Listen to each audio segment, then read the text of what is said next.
Today is Friday, August 25th, so I'm just making a very quick video to just recap what happened during this week. So, the first thing I might as well start off with is cryptocurrency, or otherwise known as shitcoins. So, as you can see, right now, as of 10:52 a.m., Bitcoin is down to 25,879. Now, there hasn't been any recent market, how should I say, precursors for a crypto decline. There hasn't been any recent crypto exchange being raided or going under. Nothing has really happened. So this leads me to believe that the slow and steady decline of cryptocurrency is continuing. Now, I think it was so funny that the last time I was making videos like this when Bitcoin was down this low, people were trying to brush it off and call it a crypto winter. The thing about it is winter has come, and winter is probably not even the best term for this. This is ultimately a slow path to destruction. There is no real intrinsic value in any of this stuff. It's basically done. It's on its way out. If I had believed in it in the very beginning, my beliefs in it were wiped out when I saw the government get involved. Because as soon as the government gets involved, it pretty much destroys everything.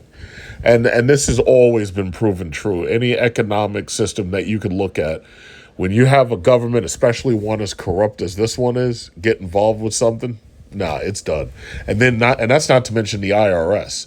Once they released those 1099-K forms and they made it so that you had to declare all your crypto, it's done. It's over. So, basically, there's no point in really wasting a lot of time talking about this. This is just what it is.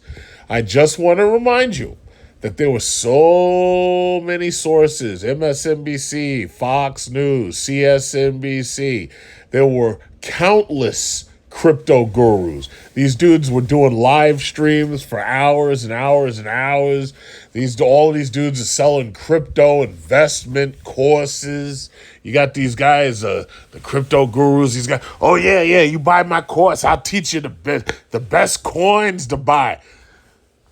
Where are they now? That's all I have to ask. Where are they now? We were promised $100,000 per Bitcoin back in 2018. We were promised again 2020. We were promised again 2021, 2022. They were saying that Bitcoin was going to be $1 million by now. Where are they now? They've all disappeared. They've all dried up. Then I look at these other recent ones. You remember how they were Shiba Inu, it would go into a penny. It's like these people must not have even understood that there's not enough money in the world to make Shiba Inu go to a penny. And then there were the dudes with Dogecoin. Oh, yeah, we go into $1. Well, they never saw $1. Even with Elon Musk on Saturday Night Live pumping it as high as it would go, they didn't even make it to, if I'm not mistaken, they didn't even get to 80 cents. It was like 79 or 78 or something like that. Never got to $1. Then there's XRP. And you know what's funny about this? I've said this comment before. Every single time that I let the hype overtake me and it made me want to take money and buy into XRP, I didn't. And then within maybe a few days to a week later, the value was even lower than it was when I first saw it, which had given me calm, because now I think to myself, man, thank God I didn't put any money into that. With the ending of the SEC lawsuit, I personally expected XRP was going to rise higher than it did. Instead, it dipped lower than I expected. Like, it fell so much. It's literally at, 51 cents right now. I can't believe that all these pumpers, like, you got these dudes, I don't even want to name their names, these crypto pumpers. These dudes are doing live streams, XRP watches, and all this.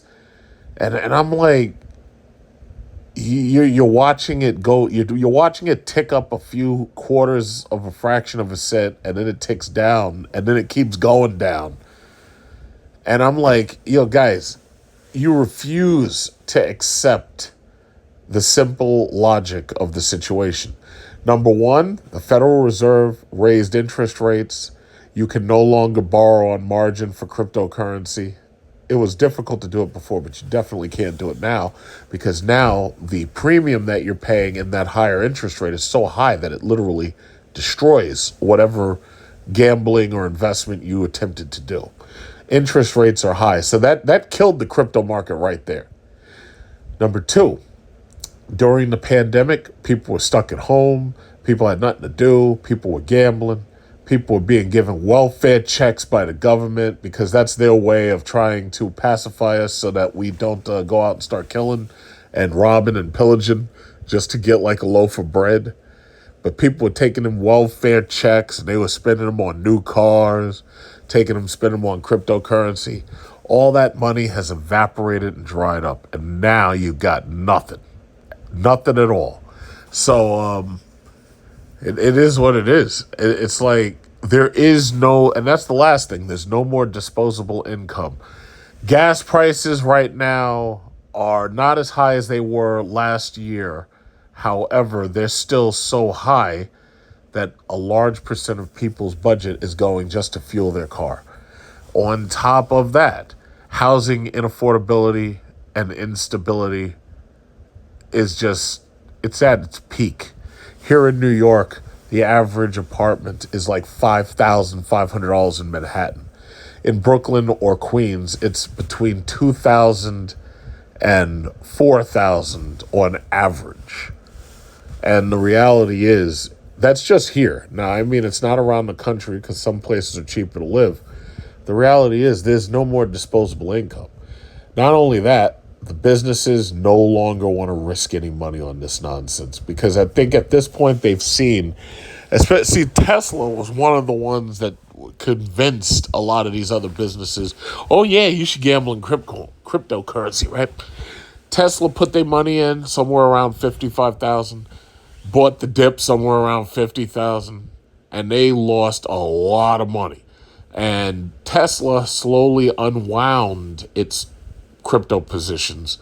All that talk about taking Bitcoin for Tesla Model 3s and Ys, you don't hear that no more. You don't hear none of that no more. It's over.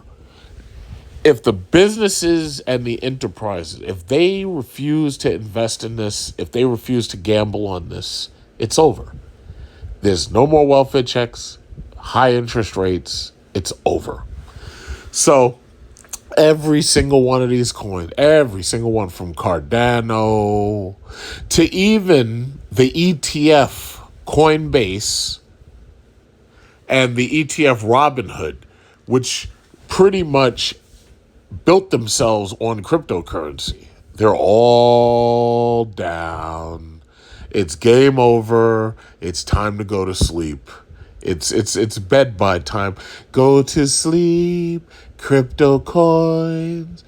Your time is over. Go to sleep, crypto coins. Just pretend that you're on the moon, 'cause you're not. And that's it. It's over. It's game over. I'm sorry. So that's all I had to say about that portion of the news this week. That's the market. I'm guessing that what we're seeing right here, even though the true bottom is zero, I would say that you're pretty much at the bottom. And by bottom, I think we're at a point where there's no real investment anymore, and the bag holders are left holding the bag. So when you see Bitcoin 25, 24, whatever it is, basically these are people who are just left holding the bag. They were, what did they say? A fool and their money is soon parted. These people were convinced that all they had to do is just take their pocket change and put it in this, or get a mortgage and bet their house on Bitcoin or Ethereum or Litecoin. And the scary thing to me is that this government did absolutely nothing to stop it. And my belief is that they wanted this to happen because I think a lot of that money that they were printing out, I think they wanted that money to go into cryptocurrency because this way it get evaporated. The inflation that was caused by printing all that money, that inflation couldn't be outsourced because we weren't purchasing as much overseas as we were before the pandemic. So my personal belief, and I can't prove it because I'm not Joe Biden, I'm not Jerome Powell, I can't prove it. I personally believe that the government conspired with the media agencies in order to pump this nonsense up. That's what I believe. I believe that they wanted you to put your money into this just so it would evaporate and it would wipe that money. Like, basically, it's fake money anyway. I mean, a check means nothing. They hand you a check, you take the money, you invest it in nothing, and then the money evaporates. It's as if it never existed in the first place. So I can't prove it, but that's what I personally believe. And as time goes on, I believe it more and more. So for all those people who were quick to tell me about how much Ethereum and Litecoin and Bitcoin they had, and they were so proud, oh yeah, I own a whole coin. Well, you've lost more than 60% of your money. So if you can take pride in the other 40% that you have left, I mean, good for you. Now, 4 months ago, I made a video called Bet on AI Chips. It was called Bet on Chips. You can look that up because I haven't erased any of my videos. I don't erase any of my videos because, oddly enough, all of my predictions have been right for the most part. And even the ones that weren't right initially ended up being right later on because I'm a long-term holder. I don't do day trading. I do not do day trading. I hold. I buy dividend-paying stock, and I hold. And by the way, if you're new here, because I noticed that I just added a couple, 1,000-plus subscribers, because I'm at, 88.7 or 88.8 or whatever. The bottom line is, when it comes to stock investment advice, I've tried to get people to focus on purchasing dividend-paying stock as cheaply as they can, and then using dividend reinvestment in order to purchase more stock. Now, me personally, I use YouTube money that I make because I've got like almost 3,000 videos at this point. So I use YouTube money in order to pad my stock portfolio because that YouTube money is extra income. And on top of that, I use YouTube as a tax strategy because I file 1099 as a journalist. Because this is basically video journalism when you're doing vlogs and you're doing travel vlogs and you're doing blogs. So YouTube for me is a tax strategy, and YouTube for me allows me to build up my portfolio.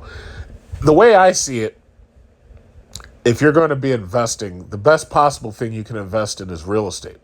And when I say invest in real estate, I mean you buy a house, and if you're renting it out to somebody else, and if the rent is good enough for them to pay your mortgage and you to make some profit, I believe real estate is possibly the best possible investment you can make in America. In America, the two major investments that most people are investing in are real estate and cars. Those are the two largest investments the average American's going to make. The third is probably education. So where you go to school, how much money you spend, that's going to obviously play a tremendous role in, the rest of your life and how much money you make. So that's basically part of my philosophy when it comes to trading. And I'm not going to make this too long because I've talked about this before. So this week, the biggest name on everybody's lips, there were really two, but the biggest name was NVIDIA. The second was Apple. They've been talking about AI all this time. And what you need to understand, like in this article, it says NVIDIA CEO predicts $1 trillion will be spent over 4 years upgrading data centers for AI. A lot of that bill will probably be paid by Amazon, Google, Microsoft, and Meta. Now, first things first, I refuse to put money into Meta. That's the bottom line. I refuse to put money into Meta. I hate Zuckerberg. I don't like Facebook.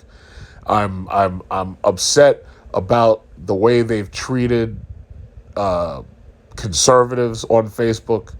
And I'm disappointed with the way they've handled free speech, even though they are a private platform, by showing favoritism, by suckering people in, number one, and then showing favoritism to some over others.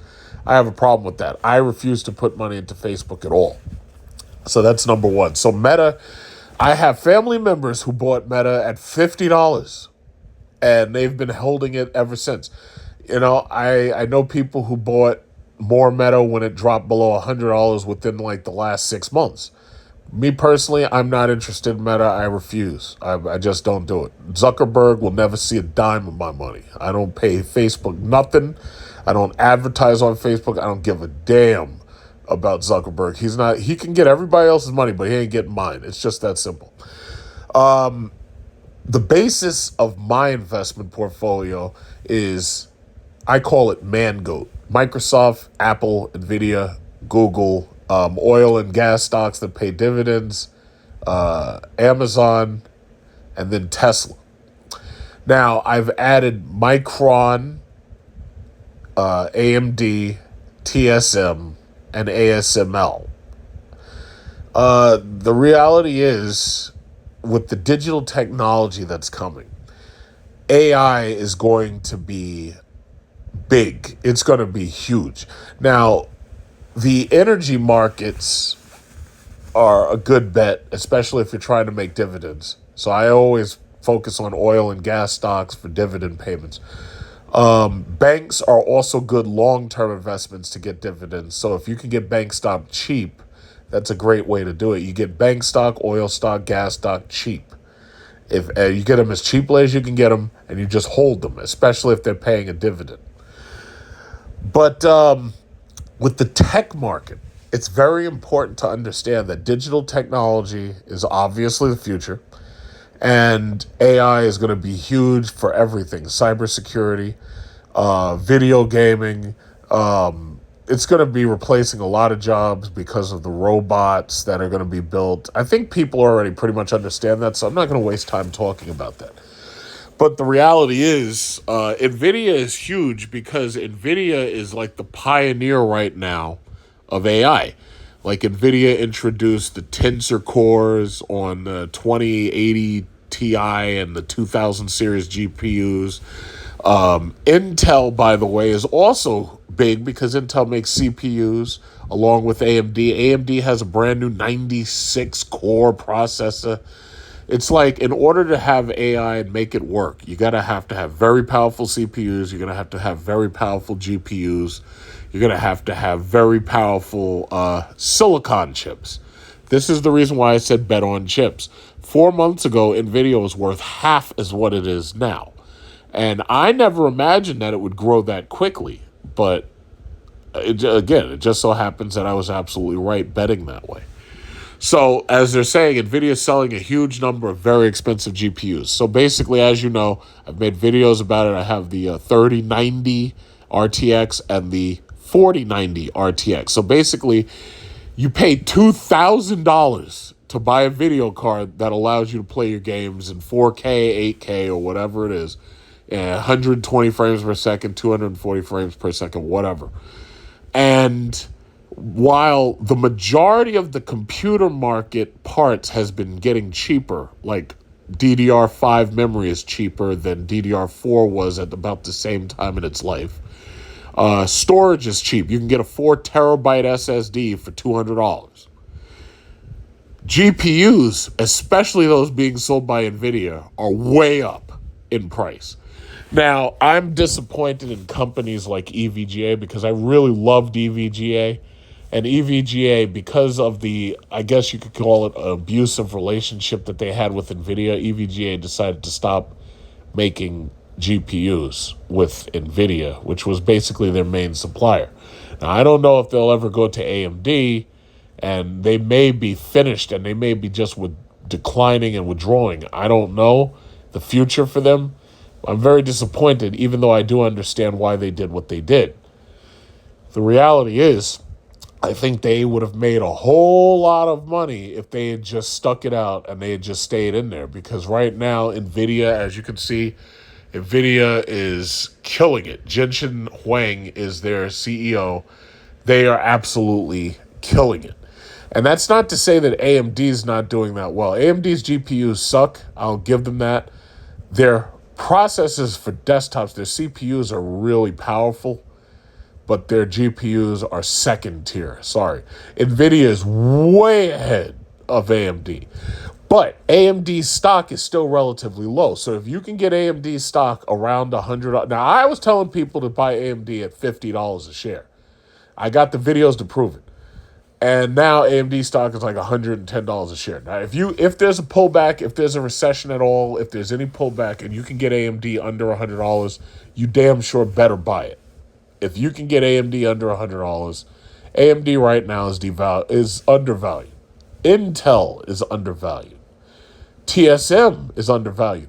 The problem is there's a fear that China may try to take over Taiwan. I don't personally believe that's going to happen anytime soon, but the U.S. government believes it's going to happen. So if the U.S. government believes it's going to happen, I have to assume maybe they're right. They've turned investment towards Micron. Micron is building a huge factory in Troy, New York, and Micron is going to be making domestic chips. During the pandemic, we saw a shortage of supply on chips, and it was holding up everything. The entire automotive market was held back because they had cars that were built, but they couldn't sell them because they didn't have computers, because they didn't have chips. So the American market looks like they are focused on, how should I say, curtailing the possible Chinese takeover of Taiwan by making domestic chip manufacturing. Because right now, Taiwan makes like 90% of all the chips in the world. So it looks like America's trying to curb that monopoly. That's what it looks like. So down the road, Micron, AMD, Intel, all of them are going to be a lot bigger because, again, these people make CPUs, they make GPUs, they make RAM memory. Micron is the makers of Crucial, which is memory. And that's what it is. So I don't want to bore you by talking about technology like that. I don't really want to bore you, but that's the bottom line. Over the next 10 years, and this is me personally, I don't know how you invest, I don't know how much you invest.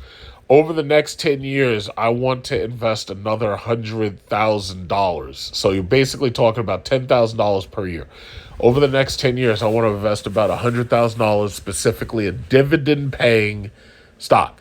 Microsoft, Apple, NVIDIA, Google, Amazon, Tesla. And I will say this, Tesla, I can't see myself buying any of Tesla's cars. I can't see it because I'm not happy with how they do business. But their stock is a buy and a hold. These companies are worth more right now. These companies are trillion-dollar companies. Microsoft, Apple, NVIDIA. Tesla will be $1 trillion soon. You can pretty much see that coming. I would say within the next 2 years, they're going to be $1 trillion.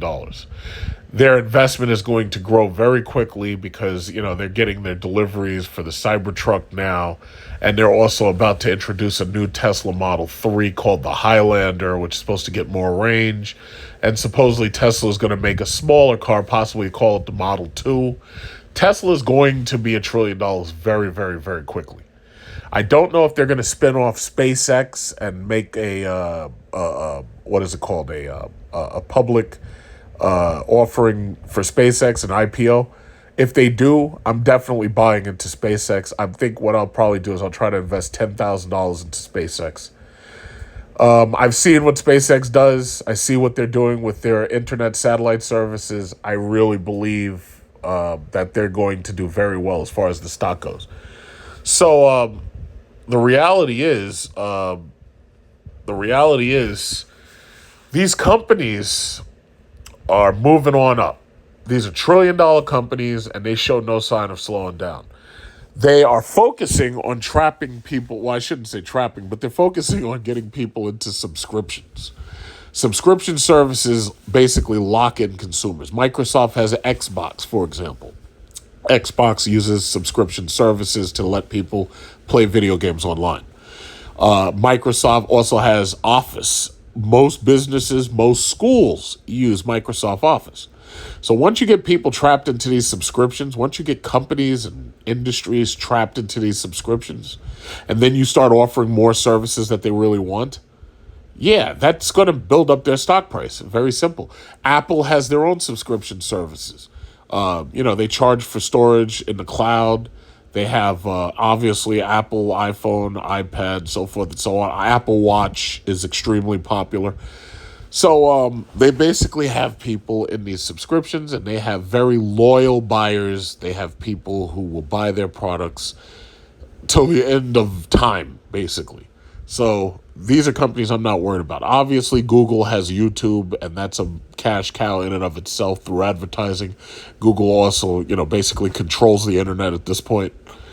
You have Amazon, shopping centers, Whole Foods. I mean, these are all trillion-dollar companies, with the exception of Tesla, but Tesla's getting there. And I just find it amazing that I was able to think to invest in these companies specifically way back before they were trillion-dollar companies, because I knew that they were going places. And I just never imagined they'd be as big as they are now. So I'm very happy to see that. But that's the bottom line. This is what, if you're building a stock portfolio, this is what you need to be focusing on. You need to be focusing on technology. They are forcing you to change your gas car. They're forcing you to buy an electric car. You can try to hold out, but eventually you're going to have no choice. Whether it's 10 years from now or 20 years from now, eventually you'll have no choice. They're forcing this on you through laws that they've already passed. Doesn't matter if you're in Canada, Europe, America, they are forcing this on you. Now that you know what they're planning to do, you have two choices. You can either try to resist it and ignore it, or you can just, go with the flow. I believe that's a Confucian principle. You just go with the flow, let the wind take you. But bottom line is, that's what you should be focusing on. The banks and the energy companies I really like because they pay quick dividends. Like I get a lot of dividends out of Sunoco. The automobile industry, the automakers, Stellantis, Ford, GM, those are good stocks too. As far as I'm concerned, those are devalued. Those are worth buying. Basically, it's like right now you're seeing, you're not really at the bottom, but right now the elevator's low enough for you to get into the elevator and start riding that elevator upwards. The things that are holding this market back right now, there's basically three things. There's the Russian-Ukraine conflict. There's the China economic issues, which are mostly being caused by America itself. And three, you have the American housing crisis, which I should also include the high interest rates. High interest rates are killing this purchasing economy, Main Street purchasing. And it's obvious why. It's because people have run up like over $1 trillion in credit card debt. People right now can't afford to easily buy a house. They can't afford to easily buy a car. Interest rates are high. We got addicted to 0% interest rates. The government, through the Federal Reserve, addicted us to 0% interest rate. Now that those interest rates have gone up, now what you're seeing is less investment because now you can't borrow on margin, and now there's less disposable income. So basically, the exact same problems that the crypto market is experiencing are being experienced in the stock market. The difference, however, is that the crypto industry has no intrinsic value. Now, they may have tried some project coins, and they may have tried to lock some of these coins into some worthwhile projects and everything, but for the most part, it's not intrinsic value that they're holding on to because it's thin air. It's paper money. It's not even paper money. It's basically thin air. They haven't printed any of this. And even if they printed it, it's tokens, crypto tokens. tokens can be whatever they want, whatever they say they are, that's what they're worth. So this is not the same thing as a commodities market. This is not the same thing as going and buying gold or silver or uranium. It's not the same thing as buying gas or oil. It's not the same thing. Dividend paying stocks, cryptocurrency does not pay dividends. There were people who used to talk all this nonsense about staking coins. And the funny thing is, now I'm laughing at them because those exchanges where they were staking their coins have pretty much turned out to be scams and disappeared. Sam Bankman-Fried's still waiting on his court date. Alex Mashinsky is still somewhere in a jail cell for Celsius. There's other ones that fell down, but I don't keep track of them all because I really don't care. But the bottom line is, if you're making a stock investment portfolio, within the next 10 years, I'd hope that you'd be able to invest $50,000 or more. But I already know my dedication at this point is $10,000 per year. That's my dedication, $100,000 within 10. But that's where I tend to be. Because the thing about it is, with this country on the track it's going, you have no idea what your retirement's going to look like. You have no idea what your pension's going to look like.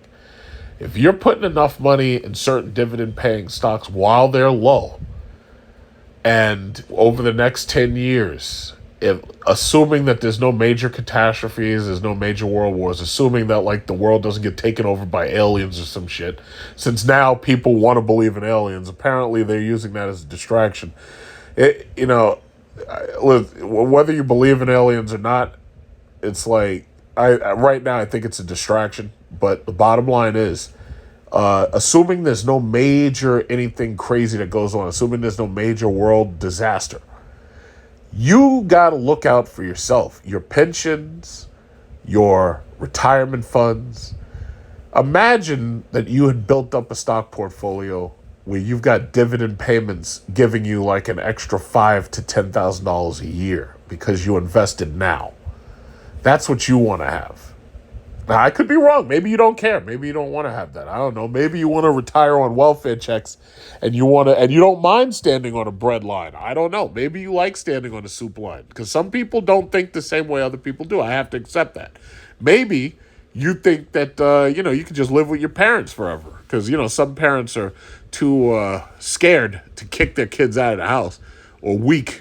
Like, they're not like the Eagles. The Eagles would have pushed you out and said, yeah, you got to go be an Eagle. You can't stay in this nest forever. I don't know. I don't know where you're at in life. I just don't know. Maybe. I don't know. So all I'm saying is you've got to make these movements when you can afford it. I'm not like one of these cult leaders telling you to take money you ain't got and put it. No, absolutely not. When you know you can afford it. If your housing situation is settled, if you've paid off your student loans, if you've got no credit card debt, then I think you need to be investing in dividend-paying stock. And I think you need to invest in technology that we know is slowly taking over by rising its head up. And this AI technology, I don't chase these smaller companies. I chase the larger companies that are smart enough to invest in smaller company technology that they themselves have vetted. I'm looking for diversified big tech that pays dividends. So you may agree with me, you may not agree with me, but ultimately over the next 10 years, you want to have a plan for the next 10 years. Because one thing I can promise you, this government with these interest rates, raising up these interest rates, I personally believe, I can't prove it, I personally believe that this is all part of a strategy to decouple and attack Russia and China. That's what I believe. Our interest rate policy is wreaking havoc on China right now. Our other policies, especially through sanctions, are wreaking havoc on Russia right now. But as I've been pointing out in my community chat, they are grouping up with BRICS. They are joining other countries, making alliances. China was just on this BRICS forum. You're not going to hear any of this in the American news because they don't want you to know the real news. They just want you to hear this bullshit on MSNBC and CNN and all this nonsense. And they want you to see Trump in chains and they want you to see Trump in prison. But what they're not talking about is the important thing. They're not talking about Russia and China going to Africa and forming ties with Africa. They're not talking about how Xi just told Africa how much China plans to invest in infrastructure in Africa. They're not talking about that on MSNBC. Right now, what are they doing? They're talking about Donald Trump wearing a prison uniform. They're talking about Donald Trump and Rudy Giuliani having mug shots. See, that's how stupid America has gotten. Not just because of how the government's allowed us to just fall behind, but because the media has literally turned you stupid. One thing I realized from living outside of this country is that when you go outside the country, the media is very different. When you go to other countries, the media is intelligent, informative, and they're not playing games. They're not playing games outside this country. When you go outside this country, if you watch TV, you're going to learn something. They're determined to make you learn something. One thing I've realized about the media, the news here, it's garbage. It's absolute garbage. So I seek alternative foreign news, especially from the largest economies around the world. So that's just me. That's why I think and speak differently than some other people do. But hey, you can do whatever you want to do. If you want to invest all your money in Shiba Inu and Dogecoin and Bitcoin and Ethereum and Litecoin, go right on ahead. But one thing I can promise you is when I'm retired and I'm in Philippines or Thailand and I'm on a beach with a wife half my age and she's feeding me buko juice and island cherries or whatever the hell they got and giving me pat downs and rub downs with coconut oil, you're going to be here. You're not going to be on the moon. You're going to be here. And you're going to be here threatening your boss because he says your pension might be in danger, threatening to sue the company, or you're going to be on that bread line, waiting for soup. I'm telling you, y'all better start thinking outside the box. And if you can't do it, you better start listening to people who know how to think outside the box. Doesn't have to be me. I'm just saying, you got to make plans because this country, I don't know if you've been watching the news, from what they actually do report that's true, California, New York, Texas, Florida, if you can honestly say that you're looking at the state of this nation and that you're satisfied with that, I don't know what to tell you. But what I can tell you is I'm going to be on a beach somewhere sipping buko juice.